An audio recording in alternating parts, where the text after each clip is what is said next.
Hello and welcome to the first of our weekly COVID-19 Zoom Karate Kata seminars. Tonight's kata will be Heian Shodan, okay, the very first kata that most beginners learn. The Heian series of kata came down to us through Itosu, one of Sensei Funakoshi's main instructors, and they were taken out of various other advanced katas to make more basic nuggets, if you will, that would be easier for beginners, children, to learn as they first start in karate. That said, Heian Shodan, even though the moves are very basic, it still has some extremely difficult moves in it.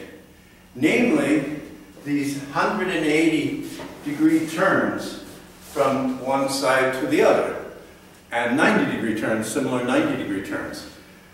These movements are difficult even for a black belt to do fast and keep their balance. So people who think of Heian Shodan shouldn't be thinking, oh, this is something beginners do, because it's a good, really good kata for black belts to tune their basics. So tonight's video, because Heian Shodan is all about basics, that's what I'm going to talk about. How to make your basics better. Not just for white belts, for black belts. If you can do the basics in Heian Shodan well, you will be able to graduate to higher level katas without continuing to make beginner mistakes. The three things that I'm going to emphasize most, and these are things that advanced students need to think about. And one is the supporting foot must be still as you begin the move, and only move to its end position after you pass the midway point. Okay, that's number one. Control with the supporting foot. Number two is that the movement must go quickly and direct without a ga-lump feeling. Okay? And I'll go into that later, what I mean by that. But so each movement must be done in one timing feeling. In the time it takes you to say, boom, you should be at the end of the movement. Then the last thing is that the hip snaps at the end of the movement. The hip does not start to turn as you begin the movement. It waits and waits and waits and snaps at the end of the movement. So those are the three things I'm going to emphasize the most for this kata. Because they're important for all kata for advanced people to do them well. The only other comments I have about Heian Shodan is that in my mind, Heian Shodan is the perfect self-defense scenario.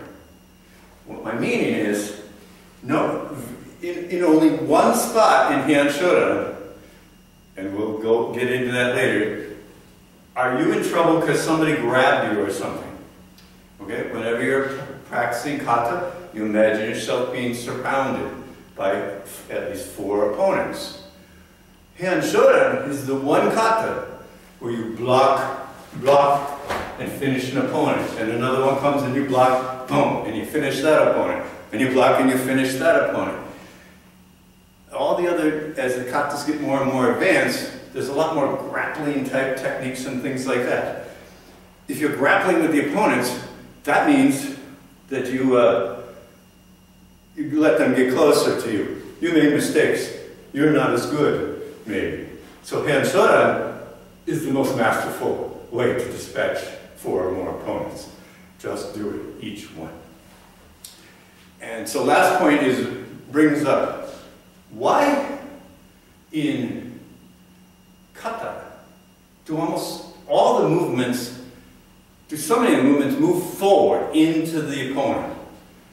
our normal basic sparring, even free sparring. Opponent comes, we'll step back, block and counter, something like that. Why are we always moving forward? Think a second. And the answer is, if you are surrounded by 4 opponents, waiting, and one opponent's coming this way, first movement, you cannot step back this way because you just stepped into another opponent. And the last thing you want to, if you're surrounded by opponents, the last thing you want to be is in the middle. So Heian Shodan and all the kata have to do with positioning. When the first opponent comes, bam, boom, you are move toward him, attack the opponent, and leave the others behind. Then you can turn and face the other opponents. But so this is an important point about positioning. You've got to get outside the circle of attackers, and Heian Shodan definitely does that, has that key. Okay, so we'll do the kata together by count, and then I will start with the analysis. Hey. Heian Shodan. Yoi. Ich. Ni. San. Chi. Go. Look. Shich. Hats. Ko. Jo. Ait. Ich. Ni. San. Chi. Go. Look. Shich. Hats. Ich. Ni. San. Chi. Ori.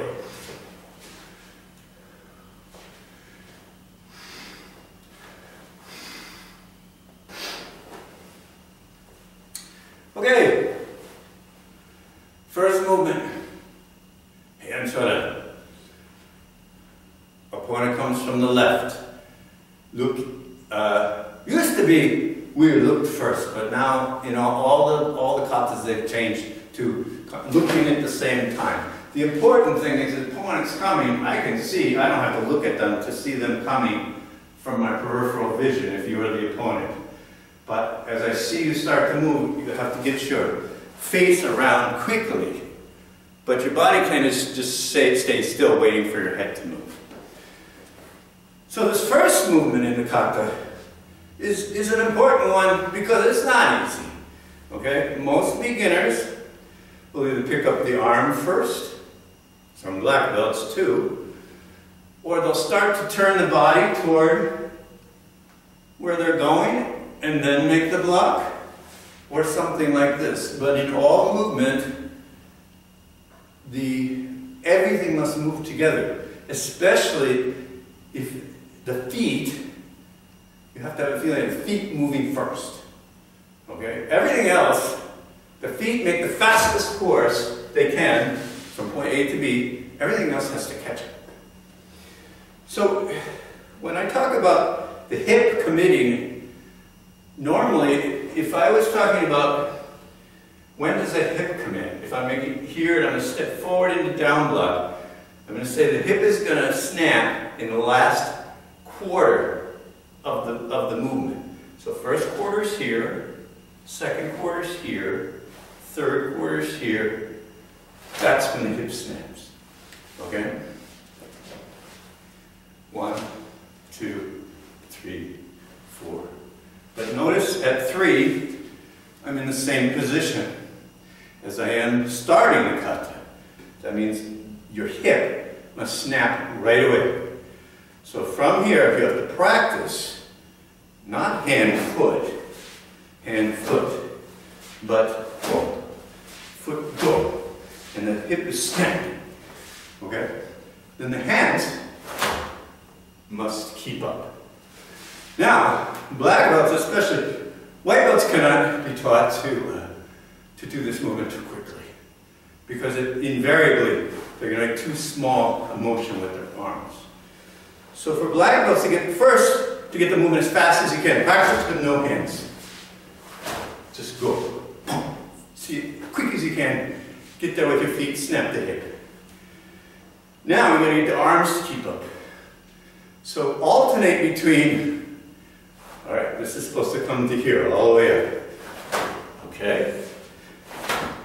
Oh, check the mirror. The second one, when I went fast, I only came to here.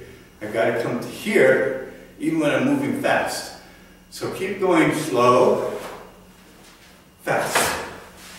Slow, fast. Okay? And until you can go fast and do a full dog. Because you can't shortcut. No point in bunting when each movement in the kata must be a home run. So don't sacrifice power or bigness of technique for speed. Okay? So we're here. First move. Second move, lunge punch. Okay, now we're in a situation, now we're doing basic movement, stepping forward.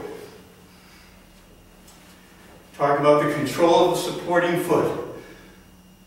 Probably 2/3 of black belts and almost all of white belts will turn his foot out first and then step into punch. Turn and go. This is a lot slower than going directly. But why do people do it? They do it because it's easier on the joints. Okay? What you want is for this foot, the supporting foot, to stay still as the back foot starts to move. Then the ankle and the knee coil like a spring. Then at this point, the spring lets go. When you move the foot out first, you've taken the coil out of the joint. It feels better to you, but you're one, slower, and two, won't have as much spring power. People don't do this insidiously. They're not thinking about it. Your body will fool you. If you're not paying a lot of attention to basics, your body will fool you and take the easy path. Your lazy self inside will fool you. So you have to really concentrate on the basics. So there are some, not too many turn or backward movements, but when we go backward, same thing. If you lift your heel up, which is very common, or slide it in before you move back, up, or in, which are common mistakes, you're actually beginning to move by moving away from the opponent. Instead, your weight has to shift onto the heel of the supporting foot and go. Okay. So practice. A good exercise that I like to do is this. Just standing, making stance. 1, come to here, don't move your front foot yet. 2, move your front foot outward. Come to here again and pull the front foot in. 1, and go back. 2. 1, don't move the foot. 2, turn the foot outward. 3, make sure your heel didn't rise. And 4. And then start to do it in one timing. Now I do this exercise as a warm-up every class to warm my joints up and to remind myself that I have to move correctly and efficiently. So speed does not come from greater effort. Speed, everyone has an inherent capacity for speed that can be enhanced with training, but if you try harder, you're going to go slower. Speed comes from relaxation and efficiency, corrective movement. So those are the things. Relaxation is not trying harder. Relaxation is actually trying less. This kind of feeling. Then practice your basics with intent so that they become efficient. Okay, so we have first movement. Second movement, 2. Now, the hardest move of the kata, coming all the way to here. Okay, first, the 3 points I talked about. The first thing is your supporting foot cannot come heel up. Instead, it stays where it is. You transfer your weight to the heel. The back foot moves. Then the supporting foot turns on the heel. Okay, not on the ball of the foot. Almost all the movements, you turn on the heel in hand shodan. In fact, if you think about turning on the heel instead of the ball of the foot, you're going to move better, no matter which one it is. Just an exercise you can do to, it's especially good if you're looking in the mirror. What happens when you transfer your weight to the ball of the foot? You reach up in the air and go up on the balls of your feet. Your hip rises up. So anytime the weight transfers to the ball of the foot, it means that your weight has risen and you want to stay down and level. And just to prove to yourself that if you stay down with the heel, you will stay down. This time, go up and lift your toes up as you go. Lift your toes up and keep the heel on the floor. Yeah, my shoulders go up, but my hip stays in the same place. Your hip cannot rise up if your heel stays on the floor. And that's exactly where you want it to stay.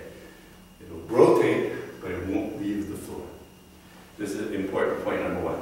Second point, what most beginners do, and black belts, unfortunately, is they start either the arm first or the hip turning toward the opponent and then block. They start the body turning and then block. But the hip does not turn until the end of the move. The leg must shoot to here before the hip does anything. Or almost. So only in the very end of the move does the hip turn. So to get this feeling, you have to practice how to be fast. Shoot the leg. Don't do anything else, just shoot the leg. Okay, stay in this position. And then only add this block at the end.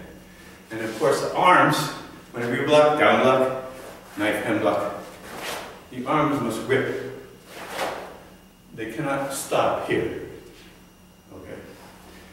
If they stop here at all, that would only happen in reality if your opponent started to come in and he stopped and you decided not to block. But if the opponent's attacking, you don't really know what they're going to do till the end, till the technique commits. So really, this is at the last third or so of the movement. You cannot expect reality to go like this before the opponent's only part way in. He'll just pick it, he'll see what you're blocking and just pick another target. No, you wait and do everything at once. Okay, this move, so the hip,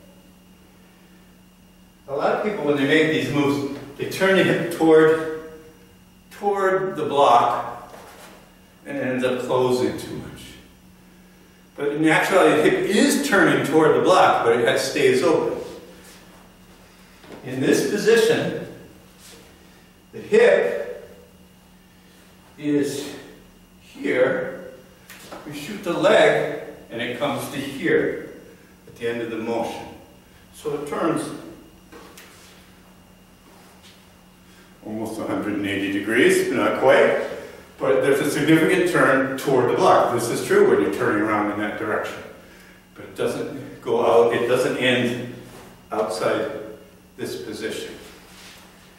Okay, so reviewing this really hard turn. Leg shoots out at the very end, hip commits, Everything happens at once. The hip, though, waits till the end, and the block comes down at the end. We very often in class have a, come to here, turn to move the other direction. This action here, okay, is exactly the same as the end of this action here. Because you're past, because I started here and all I did was move my foot to the side. Instead, now your foot's going a longer course, but the hip still goes at the end. Okay? So it's the end of the movement of those two turns are exactly the same. Okay, continuing. From here, here, then all the way around this tough one. Next one. Pull and hammer fist strike. Application is, opponent grabs your wrist with their left hand, your right wrist. Whenever somebody grabs from the top, in this case they're trying to push your hand down. Push it down, maybe going to punch you. If somebody's grabbing from the top, any one-handed grip, the weak point of the grip is the opening between the fingers and the thumb. The strong part of the grip is the back of the hand. So you want to pull, make power out the weak spot when you make a release of this kind of, any kind of grip like this. If you try to pull, go in the other direction, you won't escape. So in this case, somebody grabbing from the top, you want to go down. First action is a twist the wrist to the inside. Just this action loosens our grip. Twist the wrist to the inside. Then go down to about here. Now, and finishing the move, because the opponent grabbed the wrist, when you pull, he'll go whoop like this, and so you hit him right here with hammer fist strike. Okay. This movement, a couple times a semester, I teach self-defense classes, and I include this movement, especially because an amazing number of people, even upper belts, have trouble escaping a single wrist grab with using this movement. And there's some kind of mental blockage, because if you're teaching it, don't use the word pull, because when people pull, they go like this. Shoulder will rise and the elbow bends. If there's any shoulder rising or elbow bend, you will not escape a strong grip from the top. Instead, the feeling is a punching, is to push downward, push downward. If all you did was push down in place, most people would escape. But so many people are struggling because they just don't get it that if the grip is this way, you have to escape that way. Okay? So push down. And come back a little bit, just to make it pull the opponent toward you. Then you come back to regular stance. Next movement. Lunge punch. Make sure that, especially for beginners, when you block, hip open. When you punch, hip closed. Not just closed, but this hip, your hip must snap in lunge punch to this position. Each time, snap the hip closed. This locks your stance to the floor. Is much more powerful than even a little bit open stance. A lot of people, when they're trying to wrap their head around what causes you to close your stance, they're thinking that it's something rotating here, close the body. But that's only part of it. The major part is that when you come to here, the inner thigh muscles squeeze to lock that stance down. Squeeze together, inner thigh muscles. That's what locks the hip closed. So you'll see many people just going like this, and that's supposed to be a lunge punch, but the hip is not locking, and it's not proper. Okay? We're here. Next, whoa. Same as any of the movements, now we're making an arc. Must to get your feet to go quick, and then get your arm to catch up with your feet. Never pause your foot movement. Okay? These are fast moves, there's no slow moves in here. Shodan. Your feeling is boom, and you're there. Point A to B, boom, you have to be there instantly. Your expectation of how fast your feet move will guide your learning how to do that. If you get used to this kerplunk timing, kerplunk, okay, you will do it forever. The meaning is the first part of the movement is too slow. Then only the speed only comes at the end of the movement. The feet have to move swiftly throughout the movement. But next move. From here, down block, rising block, open hand, and rising, step forward, rising block, close hand. So this is usually my beginners. I will make 2 counts out of this, but the official is 1 count for this movement. So me as the opponent came unexpectedly, you block to face. All of the next ensuing movements, you are blocking the punch, grabbing the wrist, thumb downward, stepping forward, and coming up under their elbow with this arm.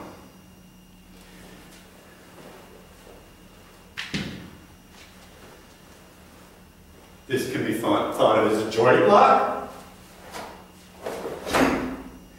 But if you do it fast, you're just going to break his elbow. If you do it slow, you can lock the joint, you can hold it. But if you do it fast, and you turn the hand in this position, you're just going to break the elbow. And if the opponent's joints don't work, he can't fight very well anymore. So, effective technique. So from here we have 3 of these. First one is big, coming up, then 2, 3, and Kata. Okay. The important part about the ensuing 2, first the timing is 1, 2, 3. Do not rush the last 2, but do give them a little bit of more. 1, 2, 3. Okay, if you go 1, 2, 3, you'll have left power out of number 2, and that's no good. You want to maintain the power. Focus, release the tension, go. After this one, though, don't open the hand and then move, which is invariably what beginners do, because they're trying to concentrate. Oh, I'm supposed to open the hand. Instead, you open the hand as you're moving. You open the hand as you're moving. As you're moving, you open the hand. This is more consistent with basic with the technique, but also you cannot move some limb first, ever, and then move your stance. Your legs are what takes the longest to get to point A to B, so you have to move your legs first. That's going to be a mantra in almost all our movements. I will mention it if it's different. Okay, so from here, we have 3. 1, 2, and Kata. 3.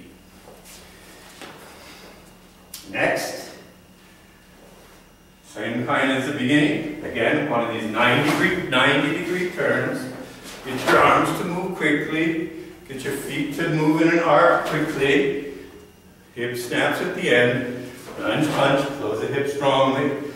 Needs one of these crazy 180 degree turns. Feet must move swiftly. Lunge punch. 90-degree turn. Go. Okay. Then 3 lunge punches. Timing is 1, 2, 3. Kill. Okay. Same as the 3 rising blocks. That feeling, in both cases, we're moving 3 techniques. Actually, most of the kata, if we have 3 techniques in a row, they're almost always 1, 2, 3 timing. It's just too boring to go 1, 2, 3. So you got to make your kata come alive. You got to give your kata some pizzazz, some character. From here, we come to our Knifehead Block sequence. Again, we have our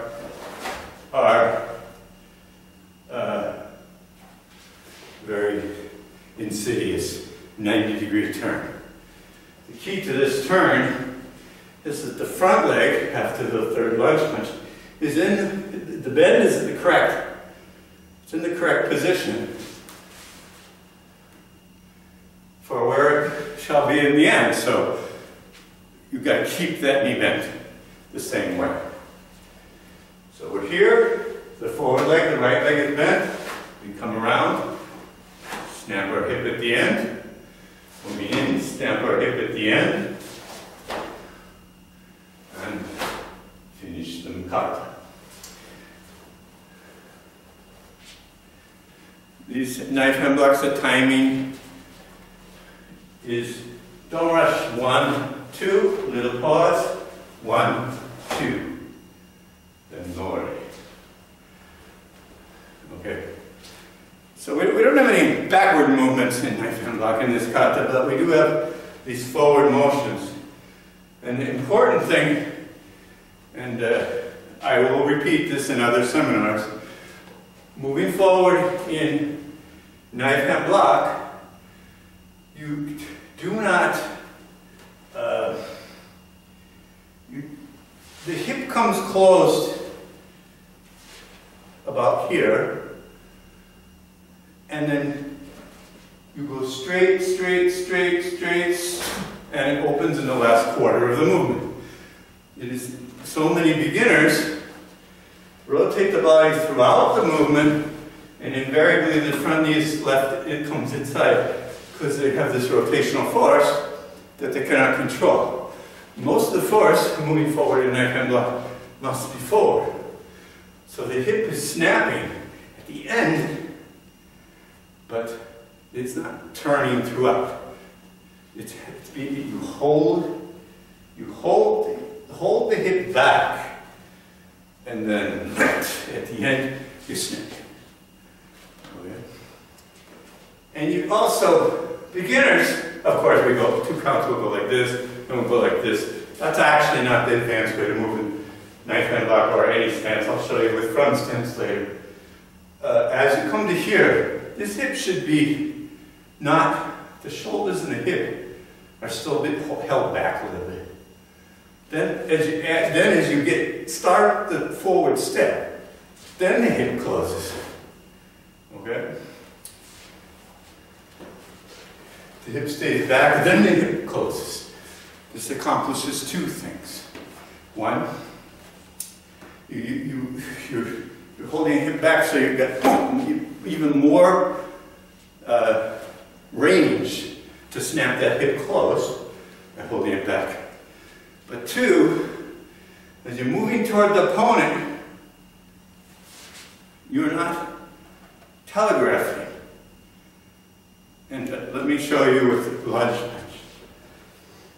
So normally, if we come from down block, and we step forward in the lunge punch, we do 2 counts, we'll show the beginners will do this, and like this. 1, come square, 2. That's cool, but it's not advanced. Advanced, from this position, you'll cross, and your shoulders won't move yet. Then only at the end, only when you're past center, will you turn the body. What does this do? You don't want to telegraph to the opponent that you're coming. As soon as the opponent detects any kind of movement, they're gone. So watch my shoulders. You're the opponent I'm attacking. Watch my shoulders as I come. Here's a standard white belt way. Okay? I'm halfway in. My shoulders closed. I made a big movement for you to see. This shoulder, easy for the eye to see. Advanced.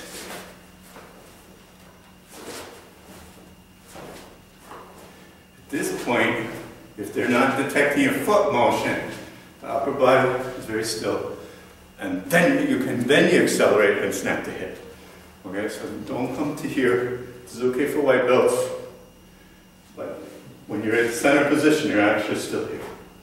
This is advanced technique. This is free sparring, invisible punch technique. Okay, so that pretty much wraps up Heian Shodan. There's many more things I could talk about basic technique, but I'm sure I'll cover things in future seminars. So, next week, we'll do Heian Nidan, and until then, train hard. Good night.